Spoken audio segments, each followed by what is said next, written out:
Assalamualaikum warahmatullahi wabarakatuh. Selamat pagi anak-anak.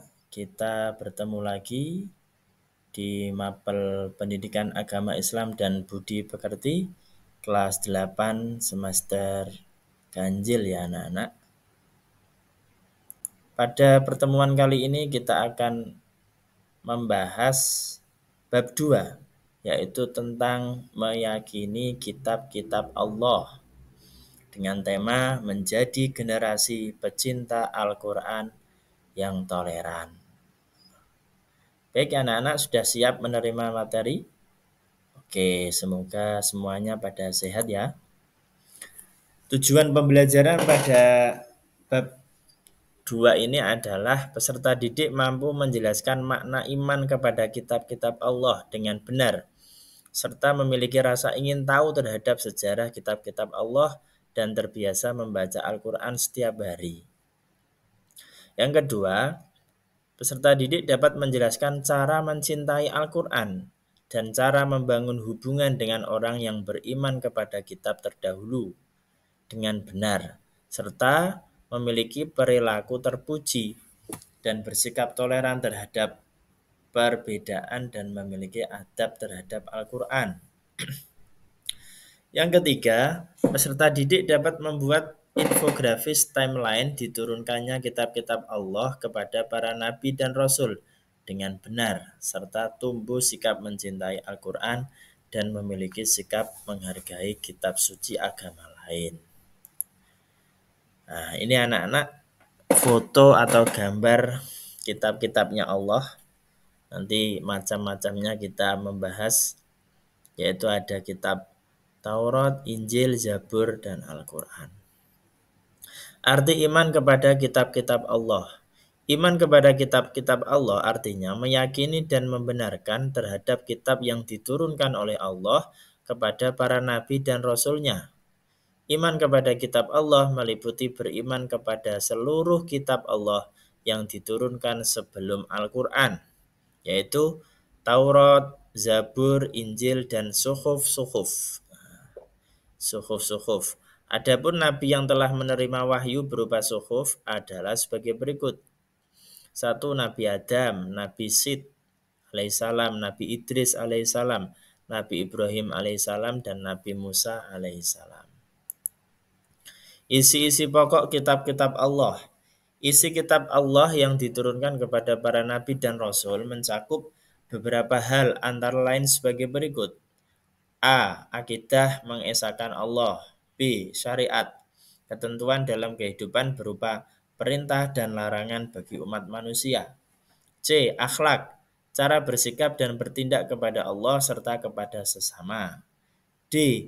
Janji pahala dan ancaman siksa umat manusia. E. Kisah umat terdahulu dan informasi tentang ilmu yang perlu dikembangkan oleh manusia. Selanjutnya, jadi kitab Allah yang pertama adalah kitab Taurat, diwahyukan kepada Nabi Musa. Isi pokok kitab Taurat apa saja? Isi pokok kitab Taurat dikenal dengan 10 hukum, 10 commandment, atau 10 firman yang diterima Nabi Musa sebagai berikut.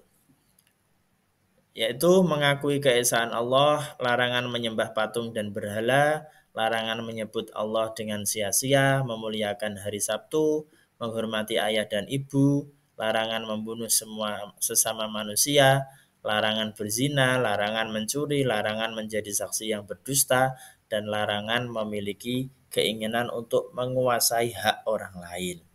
Itu semuanya adalah isi pokok dari kitab Taurat. Kemudian yang kedua adalah kitab Zabur, diwahyukan kepada Nabi Daud alaihissalam.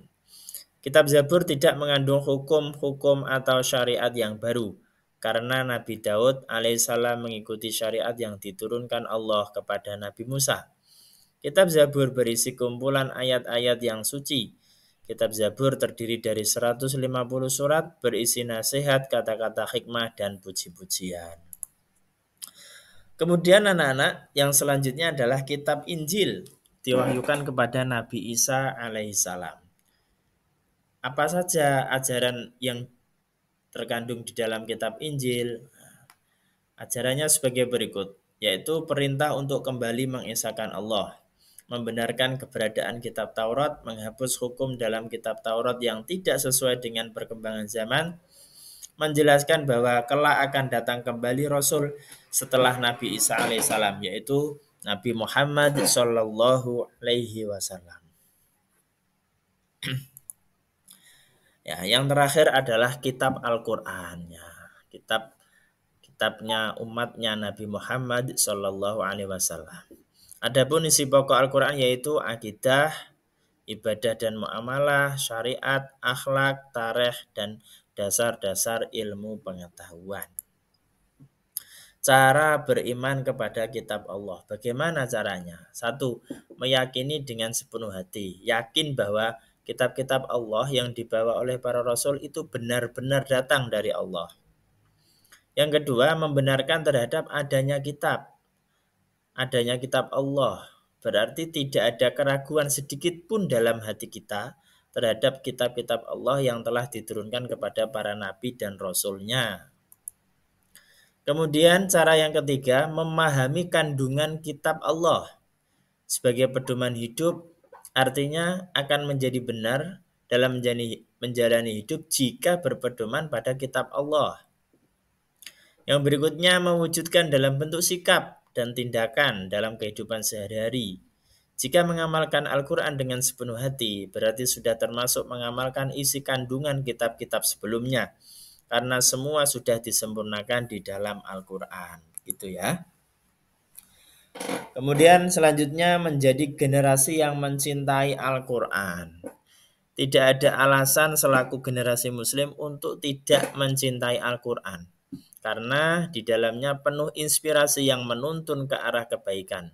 Cara menampilkan sikap mencintai Al-Quran sebagai kitab Allah adalah dengan membaca Al-Quran secara rutin, memahaminya dan mengamalkan isinya dalam kehidupan sehari-hari.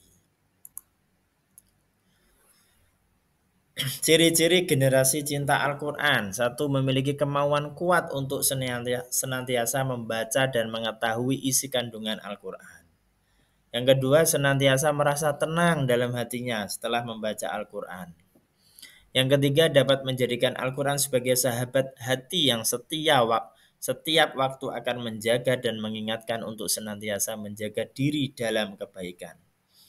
Kemudian menjadikan nilai-nilai Al-Quran sebagai pendorong dan inspirasi dalam meningkatkan kualitas keilmuan dan menjadi pelopor terdepan dalam kebaikan. Yang terakhir, rela berkorban untuk kemuliaan Al-Quran dan menjadikan penuntun dalam kehidupan sehari-hari sehingga menjadi pribadi yang santun dan menghargai sesama. Kemudian hikmah beriman kepada kitab Allah. Hikmahnya apa kok kita diperintah untuk beriman kepada Allah? Yang pertama, mengetahui perhatian dan kasih sayang Allah terhadap para hambanya dengan menurunkan kitab kepada umat manusia sebagai petunjuk. Jadi Allah itu menurunkan kitab sebagai bukti kasih sayang Allah kepada hambanya, kepada umat manusia, supaya tidak terjerumus dalam kesesatan. Yang kedua, mengetahui syariat dan pedoman hidup yang diperintahkan Allah. Yang ketiga, hidup menjadi lebih terarah dan tidak tersesat dalam menjalaninya.